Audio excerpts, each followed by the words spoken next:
Hello everybody, welcome to the channel, and in today's video we're going to be talking about a new member to Trackickoffroad. So ever since I was a little kid, my dream vehicle has been a square body, short wide Chevy. Two-wheel drive, slam to the ground, just pure hot rod. That's always been my dream vehicle, and well, I finally got a square body that's two-wheel drive, but it's really long and it's a Suburban.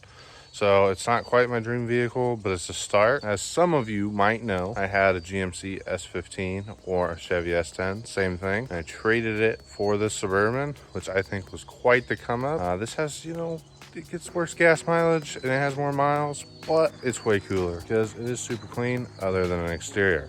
So let's go over this thing.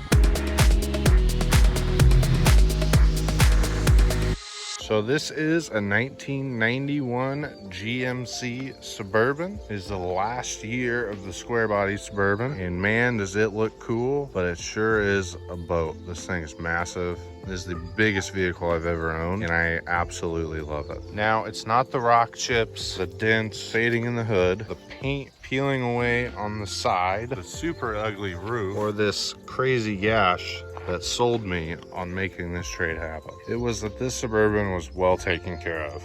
The interior on this thing, it's out of this park. It's a 10 out of 10, almost. I mean, the saddlebags are still functional, still on there, still look great. All the power locks, the power windows work perfectly. I mean, nothing's falling apart. The dash has a couple splits, but it's a square body. These seats are just mint. I mean, look at that. The floors are just perfect and were well maintained and protected. It looks like nobody even sat in these back seats probably ever. It's just perfect. But there's always got to be a downfall, and that is cracking the windshield. I don't really care. And you can see some stuff hanging down there, and well, the headliner's falling out. So that's pretty normal. I don't care, I'm gonna fix it. So it's kind of sagging up here in the front, hits my head, really annoying, but we can fix it. And the headliner in the back is just, yeah, it's held together by duct tape, and it'll be hanging down to the seat before you know it. It has barn doors, which I'm in love with these barn doors, and they just work perfectly. I mean, I've always wanted a barn door or something, and now I have it, and all it cost me was a S10. Perfect deal. So if you're thinking all that sold me on this Suburban was the interior, and you probably think I'm crazy, well, you're wrong. Let's take a look under the hood. So at this moment is when I was in shock.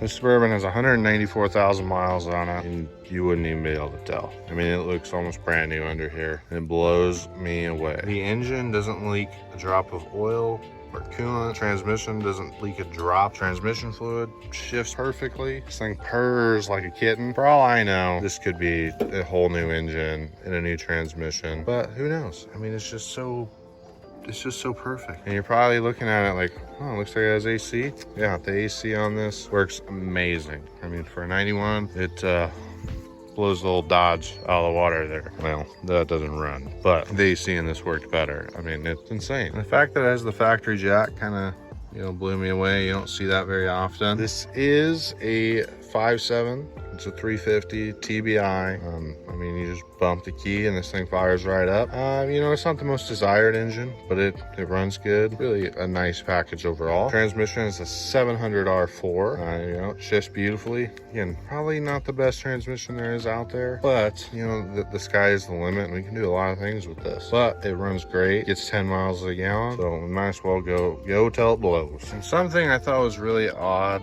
which I didn't even know about, is that this is a 5-lug. Never seen that before. I was kind of assuming it was going to be a 6-lug. I was looking at some wheels. I'm like, wait a second, this has a 5-lug. I don't know why Chevy did that. It's really interesting.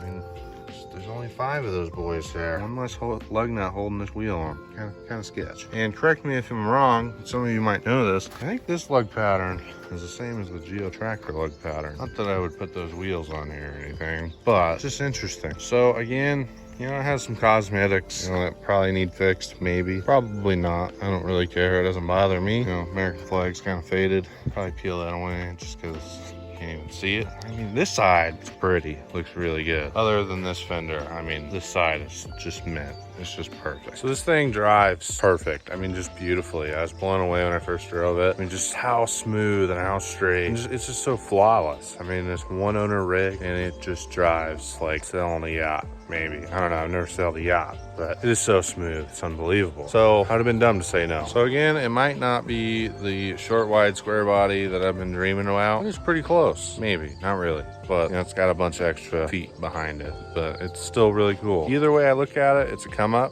So I'm pretty happy about it. This will stay on the channel for a while because there's some things I want to do to it, and I want to get your opinion in the comments below. I already know what I want to do with it, and it's going to be super cool, and I'm going to share it with you guys along the way. But would you rather see this thing be four-wheel drive converted and lifted, or would you rather see it drop to the ground with some nice wheels and, you know, get a little nasty? So leave that in the comments below and let me know what you would do with it.